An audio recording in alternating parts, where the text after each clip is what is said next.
Hi, hello, namaste friends. Welcome to the Raman tutorial for GK. Friends ಈಗಾಗಲೇ ನಿಮ್ಗೆಲ್ಲ ಗೊತ್ತಿದೆ ಗ್ರಾಮ ಲೆಕ್ಕ ಆಡಳಿತ ಅಧಿಕಾರಿಗೆ ನೇಮಕಾತಿಗೆ ಸಂಬಂಧಪಟ್ಟಂತೆ ಇದೇ ತಿಂಗಳು 29ನೇ ತಾರೀಕು ಕಡ್ಡಾಯ ಕನ್ನಡ ಪತ್ರಿಕೆಯನ್ನ ನೀವು ಬಿಡಿಸ್ಬೇಕಾಗತ್ತೆ. ಎಕ್ಸಾಮ್ಸ್ ಅನ್ನ ಕಂಡಕ್ಟ್ ಮಾಡ್ತಾ ಇದ್ದಾರೆ. ಆ ಒಂದು ಉದ್ದೇಶಕ್ಕೆ ನೀವು ಸಾಹಿತ್ಯ ಹಾಗೂ ವ್ಯಾಕರಣಾಂಶಗಳನ್ನ ಎರಡನ್ನ ಕೂಡ ನೀವು ಸ್ಟಡಿ ಮಾಡಬೇಕು. ಕಂಪಲ್ಸರಿ ಎಲ್ಲರೂ ಕೂಡ ಕಡ್ಡಾಯ ಕನ್ನಡ ಪತ್ರಿಕೆಯನ್ನ ನೀವು ಬರಿಬೇಕಾಗತ್ತೆ. ಎಸ್, ಹಾಗಾದ್ರೆ ಇವತ್ತು ಒಂದಷ್ಟು ಕ್ವಿಕ್ ಆಗಿ ನಿಮ್ಗೆ ಎಕ್ಸಾಮಿಗೆ ಹೆಲ್ಪ್ಫುಲ್ ಆಗೋ ರೀತಿಯಲ್ಲಿ ಸಾಹಿತ್ಯಕ್ಕೆ ಸಂಬಂಧಪಟ್ಟಂತ ಅನೇಕ ಕೃತಿಗಳನ್ನ ನಾನಿವತ್ತು ಲೇಖನಕಾರರ ಜೊತೆಗೆ ತಿಳಿಸುವಂತ ಪ್ರಯತ್ನವನ್ನ ಮಾಡ್ತೀನಿ. ಸೊ ಈ ತರ ನಿಮ್ಗೆ ಸಾಕಷ್ಟು ವಿಡಿಯೋಸ್ಗಳು ಮತ್ತೆ ಮುಂದಿನ ತಿಂಗಳು ಆಗ್ತಕ್ಕಂತಹ ಬಿ ಎ ಎಕ್ಸಾಮ್ಸಿನ 2 ಪೇಪರ್ಗೆ ಸಂಬಂಧಪಟ್ಟಂತ ತರಗತಿಗಳನ್ನ ಕೂಡ ನಮ್ಮ ಚಾನಲ್ ಮೇಲೆ ಅಪ್ಡೇಟ್ ಮಾಡ್ತಾ ಹೋಗ್ತೀನಿ. ಸಬ್ಸ್ಕ್ರೈಬ್ ಆಗದೆ ಇರೋರು ಬೇಗನೆ ನೀವು ಸಬ್ಸ್ಕ್ರಿಪ್ಷನ್ ಅನ್ನ ಕೂಡ ಮಾಡ್ಕೊಳ್ಳಿ. ಮುಂದೆ ಬರ್ತಕ್ಕಂತ ವಿಡಿಯೋಸ್ ಗಳನ್ನ ಕೂಡ ನೋಡ್ತಾ ಹೋಗ್ಬೋದು. ಎಸ್, ಬನ್ನಿ ಹಾಗಾದ್ರೆ ಕನ್ನಡ ಸಾಹಿತ್ಯ ಚರಿತ್ರೆಗೆ ಸಂಬಂಧಪಟ್ಟಂತೆ ಪ್ರಮುಖ ವಿಷಯಗಳನ್ನ ನಾವಿವತ್ತು ಚರ್ಚೆ ಮಾಡ್ತಾ ಹೋಗೋಣ. ನಾನು ತುಂಬಾ ಕ್ವಿಕ್ ಆಗಿ ಹೇಳ್ತಾ ಹೋಗ್ತೀನಿ, ಎಕ್ಸಾಮ್ ತುಂಬಾ ಹತ್ರ ಇರೋದ್ರಿಂದ. ನೋಡಿ, ಜಗನ್ನಾಥ ವಿಜಯ ಈ ಕೃತಿಯನ್ನ ಬರೆದಂತವ್ರು ರುದ್ರ ಭಟ್ಟ. ಎಕ್ಸಾಮ್ ನಲ್ಲಿ ಇದನ್ನ ಸಾಕಷ್ಟು ಸರಿ PDO ಎಕ್ಸಾಮ್ಸ್ ಗಳಲ್ಲೆಲ್ಲ ಅಲ್ಲಿ ಕೂಡ ಕಡ್ಡಾಯ ಕನ್ನಡ ಪತ್ರಿಕೆಗಳಲ್ಲಿ ಕೇಳಲಾಗಿದೆ. ಹಾಗಾಗಿ ತುಂಬಾ ಇಂಪಾರ್ಟೆಂಟ್ ಆಗಿರ್ತಕ್ಕಂತ ಒಂದು ಕೃತಿ. ಹಾಗೇನೆ ಈ ರುದ್ರಭಟ ಮತ್ತೆ ನೇಮಿಚಂದ್ರ ಇವರಿಬ್ರು ಕೂಡ ಪುರಾತನ ಕವಿಗಳು ಅಂತ ಹೇಳ್ತೀವಿ. ಇವರು ಯಾರ ಆಸ್ಥಾನ ಕವಿಗಳಾಗಿದ್ರು ಅಂದ್ರೆ ವೀರ ಬಲ್ಲಾಳನ ಆಸ್ಥಾನದಲ್ಲಿ ಇದ್ದಂತ ಕವಿಗಳು. ಹಾಗೆ ಸಾನಂದ ಚರಿತ್ರೆ ಈ ಒಂದು ಗ್ರಂಥವನ್ನ ರಚಿಸಿದಂತವ್ರು ಕುಮಾರ ಪದ್ಮರಸ ಅಂತೇಳಿ. ಹಾಗೆ ಶೃಂಗಾರ ರತ್ನಾಕರ ಈ ಒಂದು ಗ್ರಂಥವನ್ನ ರಚಿಸಿದಂತವ್ರು ಕವಿಕಾಮ ಅಂತ ಹೇಳಿ. ಓಕೆ, ನಿಮ್ಗೆ ಇಂಪಾರ್ಟೆಂಟ್ ಅಂತ ಅನ್ಸಿರೋಂತ ಎಲ್ಲಾ ವಿಚಾರಗಳನ್ನ ಒಂದು ನೋಟ್ ಬುಕ್ ನಲ್ಲಿ ನೀವು ಮೆನ್ಷನ್ ಮಾಡ್ತಾ ಹೋಗಿ. ಜನ್ನ ಬರ್ದಿರ್ತಕ್ಕಂತ ಕೃತಿಗಳು ಅಂತ ಅನ್ನೋದಾದ್ರೆ ಯಶೋಧರ ಚರಿತೆ ತುಂಬಾ ಪ್ರಸಿದ್ಧತೆಯನ್ನ ಪಡ್ಕೊಂಡಿರುವಂತ ಒಂದು ಕೃತಿ. ಹಾಗೆ ಇದರಲ್ಲಿ 310 ಪದ್ಯಗಳನ್ನ ಸೇರ್ಪಡೆ ಮಾಡಿರೋದು. ಹಾಗೆ ಅನಂತನಾಥ ಪುರಾಣ, ಅನುಭವ ಮುಕುರ ಅಂತಕ್ಕಂಥ ಕೃತಿಗಳನ್ನ ಆತ ಬರ್ದಿರೋಂಥದ್ದು. ಇನ್ನ ಅನಂತನಾಥ ಪುರಾಣದಲ್ಲಿ ಏನಿದೆ, ಆ ಒಂದು ಗ್ರಂಥದಲ್ಲಿ ಯಾವ ವಿಷಯಗಳನ್ನ ಅಳವಡಿಸಲಾಗಿದೆ ಅಂದ್ರೆ 14ನೆಯ ತೀರ್ಥಂಕರನ ಚರಿತ್ರೆ, 14 ಆಶ್ವಾಸಗಳನ್ನ ಹೊಂದಿರತಕ್ಕಂತ ಒಂದು ಪುರಾಣ ಅಂತ ಹೇಳಿ ನಾವು ಹೇಳ್ತೀವಿ. ಓಕೆ, ಒಟ್ಟಾರೆಯಾಗಿ ಇವು ಜೈನ ಕೃತಿಗಳು ಅಂತಾನೂ ಕೂಡ ಹೇಳ್ಬೋದು. ಇನ್ನ ಖಗೇಂದ್ರ ಮಣಿ ದರ್ಪಣ ಈ ಕೃತಿಯನ್ನ ಬರ್ದಂತವ್ರು 1ನೆಯ ಮಂಗರಾಜ ಅಂತ ಹೇಳಿ ಹೇಳ್ತೀವಿ. ಓಕೆ, ಮದನ ತಿಲಕ ಈ ಕೃತಿಯನ್ನ ರಚಿಸಿದಂತವ್ರು ಚಂದ್ರರಾಜ. ಹಾಗೆ ದಶಕುಮಾರ ಚರಿತೆ ಈ ಒಂದು ಗ್ರಂಥವನ್ನ ಬರೆದಂತವ್ರು ಚೌಂಡರಸ. ಇದು ಚಂಪೂ ರೂಪದಲ್ಲಿ ಬರ್ದಿರ್ತಕ್ಕಂತಹ ಒಂದು ಕೃತಿ. ಇನ್ನ ಭೀಮ ಕವಿ ಏನ್ ಮಾಡ್ತಾನೆ ಅಂದ್ರೆ ಬಸವ ಪುರಾಣ ಎಂಬ ಕೃತಿಯನ್ನ ರಚಿಸ್ತಾನೆ. ನೆನ್ಪಿಟ್ಕೊಳ್ಳಿ, ಎಕ್ಸಾಮ್ಸ್ ಅಲ್ಲಿ ಕೇಳಿದಾಗ ನಿಮಗೆ ಕನ್ಫ್ಯೂಷನ್ ಆಗುವಂತ ಸಾಧ್ಯತೆ ಇರುತ್ತೆ.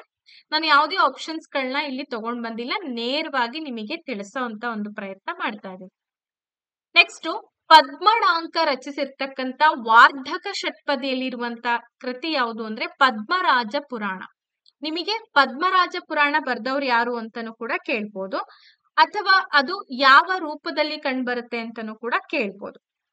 ನೆಕ್ಸ್ಟ್, ಕುಮಾರವ್ಯಾಸ ಯಾರಿಗೂ ಗೊತ್ತಿಲ್ಲ, ಯಾಕೆಂತಂದ್ರೆ ಕುಮಾರವ್ಯಾಸನು ಬರ್ದಿರ್ತಕ್ಕಂಥ ಕೃತಿಗಳು ಅಂದ್ರೆ ಕರ್ನಾಟ ಭಾರತ ಕಥಾಮಂಜರಿ.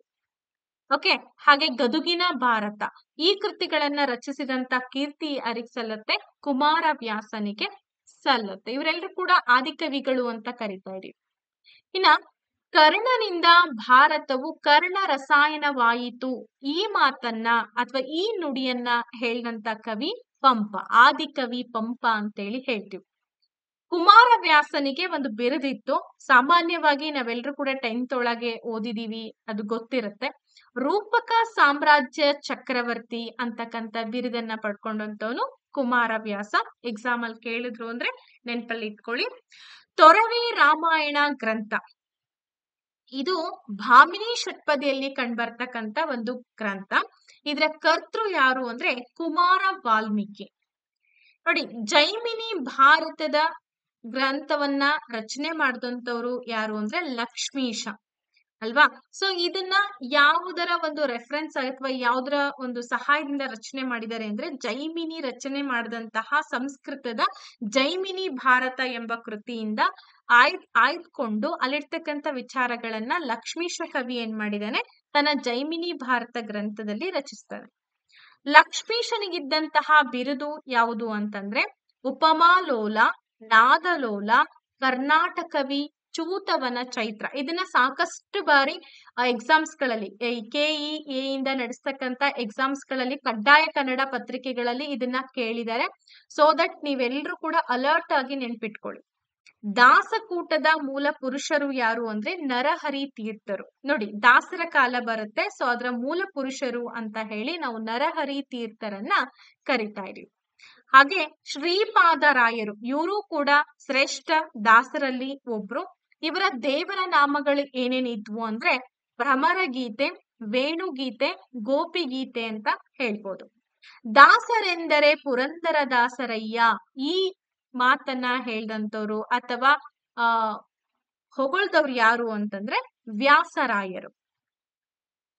ಹಾಗೆ ಕನಕದಾಸರ ಸಾಂಗತ್ಯ ಕೃತಿ ಯಾವುದು ಅಂದ್ರೆ ಮೋಹನ ತರಂಗಿಣಿ. ಹಾಗೆ ಕನಕದಾಸರು ರಚಿಸಿದಂತ ಕೃತಿಗಳಲ್ಲಿ ಅತ್ಯಂತ ಪ್ರಮುಖ ಕೃತಿನೂ ಕೂಡ ಇದು ಹೌದು. ಇನ್ನ ಕನಕದಾಸರ ಕೀರ್ತನೆಗಳ ಅಂಕಿತ ನಾಮ ಅಂತಂದಾಗ ಕಾಗಿನೆಲೆ, ಆದಿಕೇಶವ. ಇವು ರಚಿಸಿರ್ತಕ್ಕಂಥ ಕೃತಿಗಳನ್ನ ಕೂಡ ನಾನು ಇಲ್ಲಿ ಕೊಟ್ಟಿದ್ದೀನಿ. ಹರಿಭಕ್ತ ಸಾರ, ರಾಮಧಾನ್ಯ ಚರಿತ್ರೆ, ನಳ ಚರಿತ್ರೆ, ಮೋಹನ ತರಂಗಿಣಿ. ಇಷ್ಟು ಕೃತಿಗಳಲ್ಲಿ ಮೋಹನ ತರಂಗಿಣಿ ಒಂದು ಸಾಂಗತ್ಯ ಕೃತಿ. ರಾಗಿ ಮತ್ತು ಭತ್ತದ ನಡುವೆ ವಾದವಿರುವಂತ ಕನಕದಾಸರ ಕೃತಿ ಯಾವುದು ಅಂತಂದ್ರೆ ರಾಮಧಾನ್ಯ ಚರಿತೆ. ಸೊ ಇದು ಏನಪ್ಪಾ ಅಂದ್ರೆ ವರ್ಗ ಸಂಘರ್ಷಕ್ಕೆ ಸಂಬಂಧಪಟ್ಟಂತ ಕೃತಿ. ನಿಮಗೆ ಗೊತ್ತಿರ್ಬೋದು ರಾಗಿಯ ಬಣ್ಣ ಯಾವುದು, ಭತ್ತದ ಬಣ್ಣ ಯಾವುದು ಅಂತ. ಸೊ ಇವೆರಡರ ನಡುವೆ ಒಂದು ಸಂವಾದ ಇರ್ತಕ್ಕಂಥ ಕೃತಿ ಇದು. ಅಂದ್ರೆ ಜಗತ್ತಿನಲ್ಲಿ ಸಮಾಜದಲ್ಲಿ ವರ್ಗಗಳ ಸಂಘರ್ಷ ಹೇಗ್ ನಡೀತಾ ಇದೆ, ಕರಿಯರು ಬಿಳಿಯರಾಗಿರ್ಬೋದು, ಈ ರೀತಿ ವರ್ಗ ಸಂಘರ್ಷಗಳ ಕುರಿತಾಗಿ ಬರೆದಿರ್ತಕ್ಕಂಥ ಒಂದು ಕೃತಿ ರಾಮಧಾನ್ಯ ಚರಿತೆ ಅಂತ. ತಲ್ಲಣಿಸದಿರು ಕಂಡ್ಯ ತಾಳು ಮನವೇ, ಇದು ಯಾರಿಗ್ ಗೊತ್ತಿಲ್ಲ ಅಲ್ವಾ? ಈ ಭಾವಗೀತೆಯನ್ನ ರಚಿಸಿದಂತವ್ರು ಅಥವಾ ಈ ಭಾವಗೀತೆಯ ಸಾಲನ್ನ ತಿಳಿಸ್ಕೊಟ್ಟಂತವ್ರು ಕನಕದಾಸರು ಅಂತ ಹೇಳ್ತೀವಿ. ಇನ್ನ ಹರಿಕಥಾಮೃತ ಸಾರ, ಇದನ್ನ ಬರೆದವರು ಜಗನ್ನಾಥ ದಾಸ. ಇದು ಕೂಡ ಭಾಮಿನಿ ಷಟ್ಪದಿಯಲ್ಲಿ ಕಂಡ್ಬರುತ್ತೆ. ಸುಳಾದಿ ರೂಪವನ್ನ ಮೊದಲು ರಚಿಸಿದಂತವ್ರು ಶ್ರೀಪತಿ ರಾಯ. ಹಾಗೆ ಕುಮಾರ ರಾಮನ ಚರಿತ್ರೆ, ಇದನ್ನ ಬರೆದಂತವ್ರು ನಂಜುಂಡ ಕವಿ ಬರಿತಾನೆ. ಹಾಗೆ ಚಿಕ್ಕ ದೇವರಾಜ ಭಿನ್ನಪ್ಪ, ಈ ಕೃತಿಯನ್ನ ಬರೆದವರು ಚಿಕ್ಕ ದೇವರಾಜ. ತಿರುಮಲಾರ್ಯನ ಕೃತಿಗಳು ಯಾವ್ಯಾವು ಅಂತ ಅಂದ್ರೆ ಅಪ್ರತಿಮ ವೀರ ಚರಿತ, ಚಿಕ್ಕ ದೇವರಾಜ ವಿಜಯ, ಚಿಕ್ಕ ದೇವರಾಯ ವಂಶಾವಳಿ, ಹಾಗೆ ಚಿಕ್ಕ ದೇವರಾಯ ಶತಕ.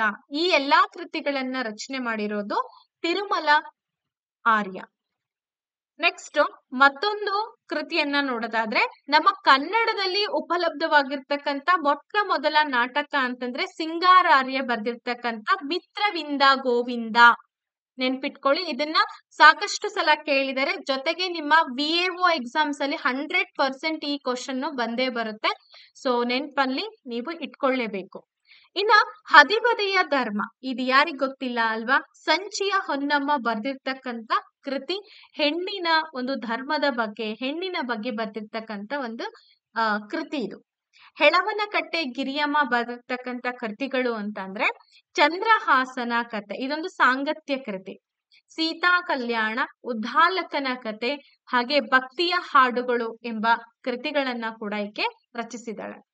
ಕನ್ನಡದ ಮೊದಲ ಸಾಂಗತ್ಯ ಕೃತಿ ಅಂದ್ರೆ ದೇಪರಾಜ. ನೆನ್ಪಿಟ್ಕೊಳ್ಳಿ, ಕನ್ನಡದ ಮೊದಲ ನಾಟಕ ಆಗಿರ್ಬೋದು, ಸಾಂಗತ್ಯ ಆಗಿರ್ಬೋದು, ಇವೆಲ್ಲವೂ ತುಂಬಾ ಇಂಪಾರ್ಟೆಂಟ್. ಕೈವಲ್ಯ ಪದ್ಧತಿ ಕೃತಿಯನ್ನ ಬರೆದಂತವ್ರು ನಿಜಗುಣ ಶಿವಯೋಗಿಯವರು.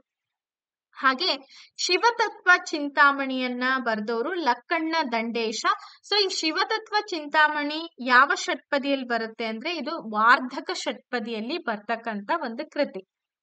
ಪ್ರಭುಲಿಂಗ ಲೀಲೆ ನಮ್ಗೆಲ್ಲ 10ನೇ ತರಗತಿಯಲ್ಲಿ ಓದ್ಲಿಕ್ಕಿದ್ದಂತಹ ಒಂದು ಕೃತಿ ಇದು, ಒಂದು ಪದ್ಯ.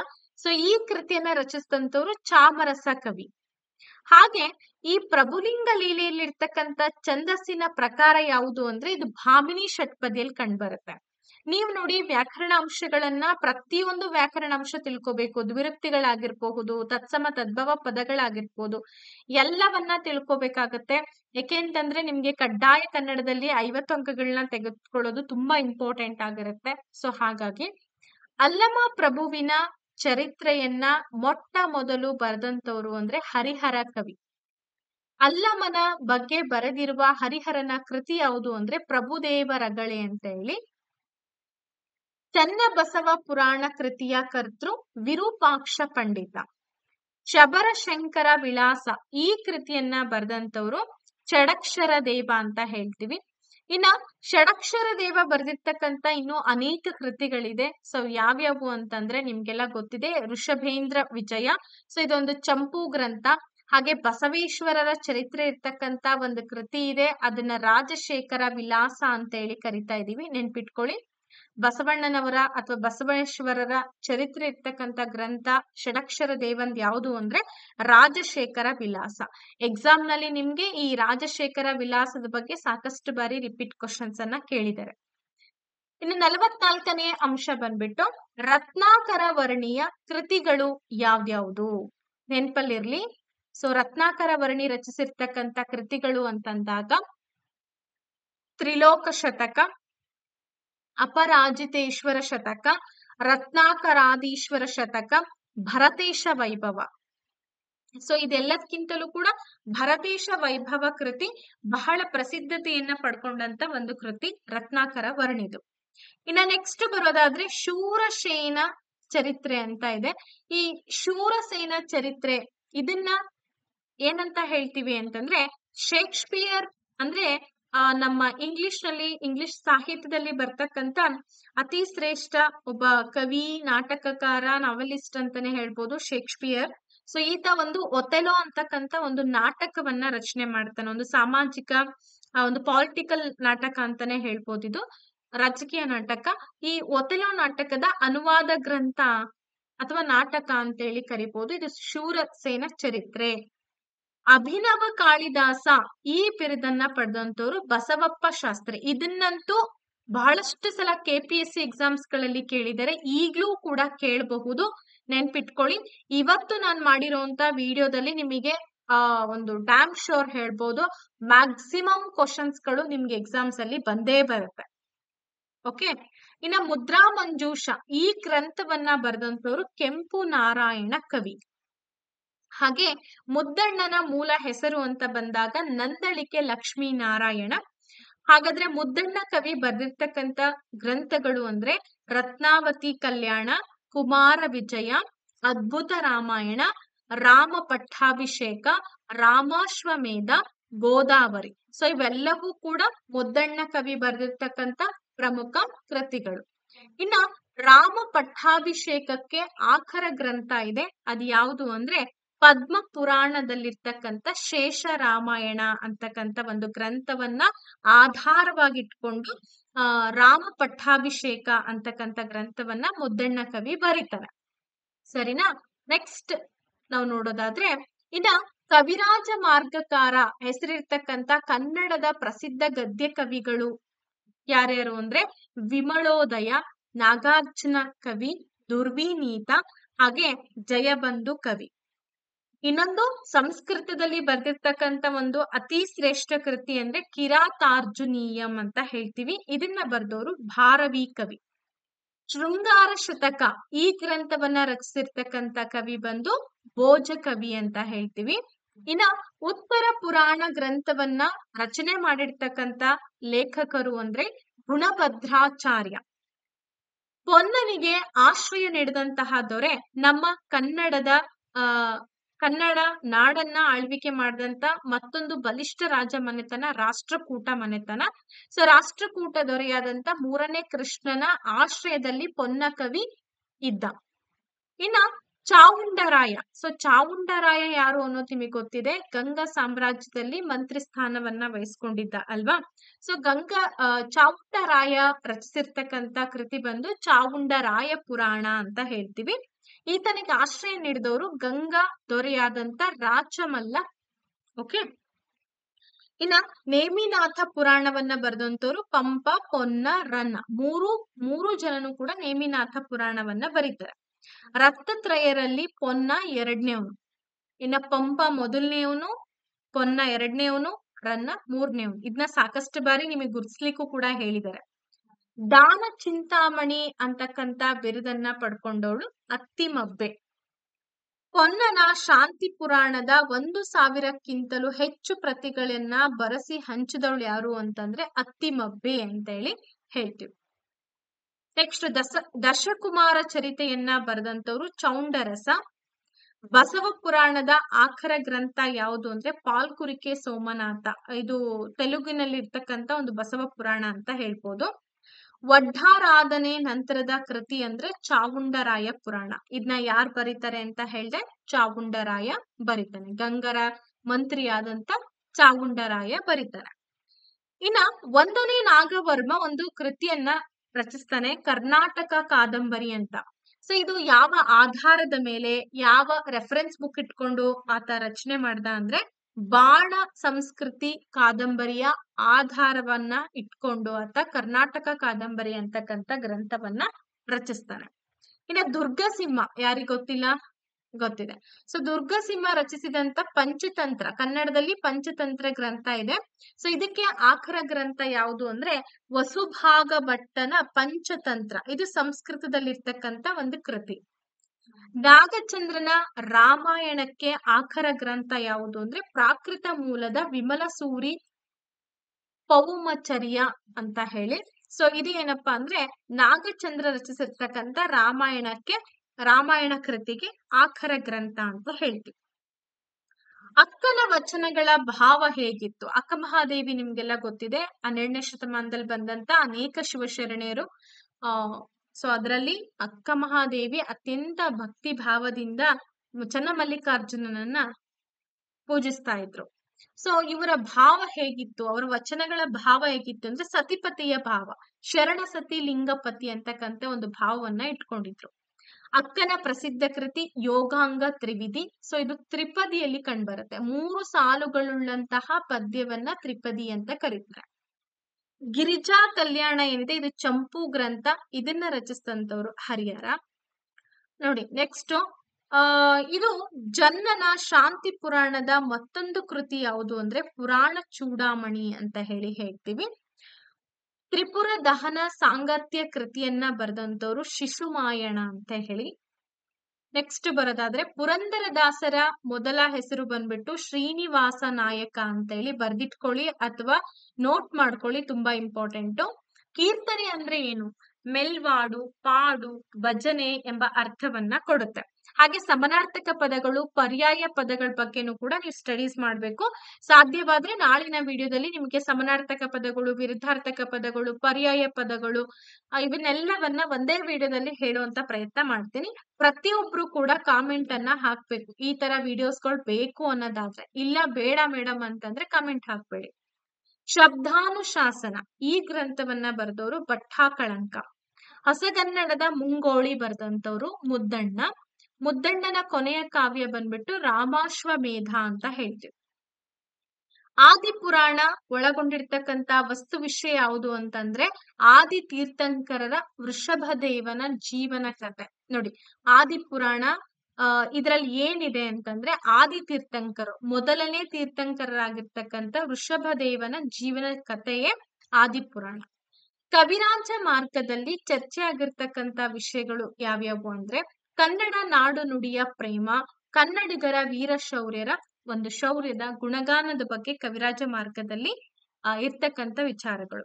ಇನ್ನ ಪಂಪನ ಆದಿಪುರಾಣದಲ್ಲಿ ಪ್ರತಿಪಾದಿತವಾಗಿರ್ತಕ್ಕಂಥ ತತ್ವ ಯಾವುದು ಅಂದ್ರೆ ಭೋಗದ ನಿಷ್ಫಲತೆ ಮತ್ತು ವೈಭವದ ತ್ಯಾಗ ಅಂತೇಳಿ ಹೇಳ್ಬೋದು. ಗದಾಯುದ್ಧ ಕಾವ್ಯದಲ್ಲಿ ಪಟ್ಟಾಭಿಷೇಕವಾಗುವುದು ಭೀಮ ಮತ್ತು ದ್ರೌಪದಿಗೆ. ನೆನ್ಪಿಟ್ಕೊಳ್ಳಿ, ನಾವು ಒಂದೊಂದು ರೀತಿಯಲ್ಲಿ ಒಂದೊಂದ್ ತರ ಓದ್ತೀವಿ. ಗದಾಯುದ್ಧ ಏನಿದೆ ಈ ಒಂದು ಗ್ರಂಥ ಅಥವಾ ಈ ಒಂದು ನಾಟಕದಲ್ಲಿ ಭೀಮ ಮತ್ತು ದ್ರೌಪದಿಗೆ ಪಟ್ಟಾಭಿಷೇಕ ಆಗತ್ತೆ. ಮಲಿನಾಥ ಪುರಾಣದ ಆಖರ ಗ್ರಂಥ ಅಂದ್ರೆ ಜಿನಸೇನಾಚಾರ್ಯ ಬರೆದಿರ್ತಕ್ಕಂಥ ಪೂರ್ವ ಪುರಾಣ. ಜಯದೇವನ ಕೃತಿ ಯಾವುದು? ಚಂದ್ರಾಲೋಕ ಅಂತೇಳಿ ಗುರುತಿಸ್ಬೋದು. ಇನ್ನ ಕುವಲಯಾನಂದದಲ್ಲಿ ಹೇಳಿರ್ತಕ್ಕಂತ ಅಲಂಕಾರಗಳು 115. ಮೂರನೇ ಮಂಗರಸನ ಕೃತಿಗಳು ಯಾವ್ಯಾವು ಅಂದ್ರೆ ನೇಮಿಧೇನೇಶ ಸಂಗತಿ, ಜಯನೃಪ ಕಾವ್ಯ, ಸೂಪಶಾಸ್ತ್ರ ಅಂತ ಹೇಳಿ. ಸಾಳ್ವ ಭಾರತದ ಮತ್ತೊಂದು ಹೆಸರು ನೇಮೀಶ್ವರ ಚರಿತೆ. ಕರ್ನಾಟಕ ಕವಿಚರಿತೆಕಾರರು ಯಾರು ಅಂತ ಅಂದ್ರೆ ಆರ್ ನರಸಿಂಹಾಚಾರ್ಯರು. ನೆನ್ಪಿಟ್ಕೊಳ್ಳಿ, ಇದನ್ನ ಸಾಕಷ್ಟು ಬಾರಿ ಎಕ್ಸಾಮ್ಸ್ ಅಲ್ಲಿ ಕೇಳಿದ್ದಾರೆ. ಗಂಡರೈವರು ಮೂರು ಲೋಕದ ಗಂಡರೊಬ್ಬ ನಾಳಲಾರಿರಿ, ಈ ವಾಕ್ಯ ಇರ್ತಕ್ಕಂಥ ಕೃತಿ ಬಂದ್ಬಿಟ್ಟು ಕುಮಾರವ್ಯಾಸ ಬರೆದಿರ್ತಕ್ಕಂಥ ಕುಮಾರವ್ಯಾಸ ಭಾರತ ಗ್ರಂಥದಲ್ಲಿ ನೋಡ್ಬೋದು. ಓವನಿಗೆ ಹಾಡೆಂದರೆ ಅಂದ್ರೆ ಇದೊಂದು ಬೀಸುವಂತಹ ಹಾಡು. ಅವಯಿ ಭಾವ ಅಂದ್ರೆ ಏನು ಅಂದ್ರೆ ಅಂಶಿ ಸಮಾಸಕ್ಕೆ ಅವಯಿ ಭಾವ ಅಂತ ಕರಿತೀವಿ. ಇದು ಕೇಶಿರಾಜ ಬರ್ದಿರ್ತಕ್ಕಂಥ ಶಬ್ದಮಣಿ ದರ್ಪಣದಲ್ಲಿ ಸಿಕ್ಕಿರ್ತಕ್ಕಂಥ ಒಂದು ಪದ. ಗಜಾಷ್ಟಕ ಈ ಕೃತಿಯನ್ನ ಬರೆದವರು ಸೈಗೋಟ ಶಿವಮಾರ. 8ನೇ ಶತಮಾನದಲ್ಲಿ ಈ ಕೃತಿಯ ರಚನೆ ಆಗತ್ತೆ. ಹಾಗೆ ಈ ಹಿಲ್ಮಿಡಿ ಅಥವಾ ಹಲ್ಮಿಡಿ ಶಾಸನದ ಭಾಷೆ ಅಂದ್ರೆ ಪೂರ್ವದ ಹಳೆಗನ್ನಡ ಭಾಷೆಯಲ್ಲಿ ಕಂಡುಬಂದಿರ್ತಕ್ಕಂಥ ಒಂದು ಭಾಷೆ. ಹಾಗೆ ಬಾದಾಮಿ ಶಾಸನದಲ್ಲಿನ ಭಾಷೆ ಬಂದ್ಬಿಟ್ಟು ಛಂದೋ ರೂಪದಲ್ಲಿದೆ. ಅದು ಆಕ್ಚುಲಿ ತ್ರಿಪದಿಯಲ್ಲಿ ಕಂಡುಬಂದಂತಹ ಒಂದು ಶಾಸನ. ಇದು ಬಳಕೆ ಆಗಿರುವಂತಹ ಭಾಷಣ ಬಂದ್ಬಿಟ್ಟು ಹಳೆಗನ್ನಡ ಭಾಷೆಯಲ್ಲಿ ಈ ಶಾಸನ ರಚನೆ ಆಗಿದೆ. ಸಾಧುಗೆ ಸಾಧು, ಮಾಧುರ್ಯಂಗೆ ಮಾಧುರ್ಯ, ಈ ವಾಕ್ಯ ಕಂಡುಬಂದಂತಹ ಒಂದು ಶಾಸನ ಬಂದ್ಬಿಟ್ಟು ಬಾದಾಮಿ ಶಾಸನ. ಇದನ್ನಂತೂ ಕಾಮನ್ ಆಗಿ ಎಕ್ಸಾಮ್ಸ್ ಅಲ್ಲಿ ಕೇಳ್ತಲೇ ಇದ್ದಾರೆ ಕ್ವಶನ್ಸ್. ಹಾಗೆ ತಮಟಕಲ್ಲು ಶಾಸನದ ಭಾಷೆ ಯಾವುದು ಅಂದ್ರೆ ಪೂರ್ವದ ಹಳೆಗನ್ನಡ ಭಾಷೆ. ಸೊ ಈ ಒಂದು ತಮಟಕಲ್ಲು ಶಾಸನ ಎಲ್ಲಿ ಸಿಕ್ಕಿದೆ ಅಂದ್ರೆ ಚಿತ್ರದುರ್ಗ ಜಿಲ್ಲೆಯಲ್ಲಿ ಸಿಕ್ಕಿರುವಂತದ್ದು. ಒನಕೆವಾಡು ಇದು ಏನು ಅಂತಂದ್ರೆ ಕುಟ್ಟೋ ಹಾಡು. ಅವಾಗೆಲ್ಲ ಲಾವಣಿ, ಹಾಗೇನೆ ಕುಟ್ಟೋ ಹಾಡು, ಬೀಸೆಕಲ್ಲ ಹಾಡು, ಸೊ ಇವೆಲ್ಲ ಹಾಡುಗಳಿಗೆ ಒಂದು ಬೇರೆ ಬೇರೆ ರೀತಿಯಾದಂತ ಅರ್ಥ ಇರ್ತಾ ಇತ್ತು. ಬೇರೆ ಬೇರೆ ಪದಗಳನ್ನ ಬಳಕೆ ಮಾಡ್ತಾ ಇದ್ರು. ಕುಟ್ಟುವ ಹಾಡಿಗೆ ಒನಕೆವಾಡು ಅಂತ ಕರೀತಾರೆ. ತ್ರಿಪದಿ ಕನ್ನಡದ ಸ್ವಂತ ಛಂದಸ್ಸು ವಿಪುಲವಾಗಿರ್ತಕ್ಕಂಥ ಸಾಹಿತ್ಯ ಅಂದ್ರೆ ಜನಪದ ಸಾಹಿತ್ಯ. ನಿಮ್ಗೆ ಗೊತ್ತಿರಬಹುದು, ಬಾಯಿಂದ ಬಾಯಿಗೆ ಬಂದಂತ ಸಾಹಿತ್ಯ ಅಲ್ವಾ. ಸೊ ಜನರಿಂದ ಉಟ್ಕೊಂಡಂತ ಒಂದು ಸಾಹಿತ್ಯ ಜನಪದ ಸಾಹಿತ್ಯ. ನಮ್ ಕನ್ನಡದಲ್ಲಿ ಅಪಾರ ಪ್ರಮಾಣದಲ್ಲಿ ಇದ್ದಂತ ದೊಡ್ಡದಾದಂತ ಇತಿಹಾಸ ಹೊಂದಿರುವಂತ ಸಾಹಿತ್ಯ. ಗ್ರಾಮ್ಯ ನಾಟಕ ಅಥವಾ ಬಯಲಾಟಕ್ಕೆ ಹತ್ತಿರವಾಗಿರ್ತಕ್ಕಂಥ ಪ್ರದರ್ಶನ ಕಲೆ ಅಂದ್ರೆ ಪಗರಣವು ಅಂತ ಹೇಳ್ತೀವಿ. ಇನ್ನ ಪದ್ಯಂ ವದ್ಯಂ ಗದ್ಯಂ ಹೃದ್ಯಂ ಈ ಕೃತಿಯು ಕನ್ನಡದ ಮೊದಲ ಶತಕ ಗ್ರಂಥ ಅಂತೇಳಿ ನಾವು ಹೆಸರಿಸ್ತೀವಿ. ವಡ್ಡಾರಾಧನೆ ಒಳಗೊಂಡಿರ್ತಕ್ಕಂಥ ಕಥೆಗಳ ಸಂಖ್ಯೆ 19. ಇದನ್ನ ಕೂಡ ಎಕ್ಸಾಮ್ ಅಲ್ಲಿ ಒಂದ್ಸಲ ಕೇಳಿದ್ದಾರೆ. ಸೊ ಹಾಗಾಗಿ ವಿಕ್ರಮಾರ್ಜುನ ವಿಜಯ, ಸೊ ಈ ಒಂದು ಕೃತಿಯ ಆಕರ ಯಾವುದು ಅಂದ್ರೆ ವ್ಯಾಸ ಮಹಾಭಾರತ. ಸರಿನಾ. ಸೊ ಹಾಗಾದ್ರೆ ನಾನು ಇಲ್ಲಿ ಏನ್ ಹೇಳ್ದೆ ಅಂದ್ರೆ 100 ಪ್ರಮುಖ ಕನ್ನಡ ಸಾಹಿತ್ಯಕ್ಕೆ ಸಂಬಂಧಪಟ್ಟಂತೆ ಪ್ರಮುಖಾಂಶಗಳ ಬಗ್ಗೆ ನಾನು ನಿಮ್ ಜೊತೆ ಡಿಸ್ಕಷನ್ ಮಾಡಿದೆ. ಸೊ ಈ ತರ ನಿಮ್ಗೆ ವಿಡಿಯೋಸ್ ಬೇಕು, ಇನ್ನೊಂದ್ 2-3 ದಿನದಲ್ಲಿ ನಿಮ್ಗೆ ಎಕ್ಸಾಮ್ಸ್ ಗಳು ಇರೋದ್ರಿಂದ ಡೆಫಿನೆಟ್ಲಿ ನಿಮ್ಗೆ ಇದು ಹೆಲ್ಪ್ ಆಗುತ್ತೆ ಅಂತ ಅನ್ಕೊಂಡಿದೀನಿ. ವಿಡಿಯೋಸ್ಗಳು ಈ ರೀತಿ ಬೇಕು ಅನ್ನೋದಾದ್ರೆ ಪ್ರತಿಯೊಬ್ರು ಕೂಡ ವಿಡಿಯೋವನ್ನ ಲೈಕ್ ಮಾಡಿ, ಸಬ್ಸ್ಕ್ರೈಬ್ ಆಗದಿದ್ದರು ಫಟಾಫಟ್ ಸಬ್ಸ್ಕ್ರೈಬ್ ಮಾಡ್ಕೊಂಡು ಕಾಮೆಂಟ್ ಬಾಕ್ಸ್ ಅಲ್ಲಿ ಪ್ರತಿಯೊಬ್ರು ಕೂಡ ಕಾಮೆಂಟ್ ಹಾಕಿ ಅಂತ ಹೇಳ್ತಾ ಸೊ ಇವತ್ತಿನ ಈ ವಿಡಿಯೋವನ್ನ ಇಲ್ಲಿಗೆ ಮುಗಿಸೋಣ. Thank you so much and take care. Bye by.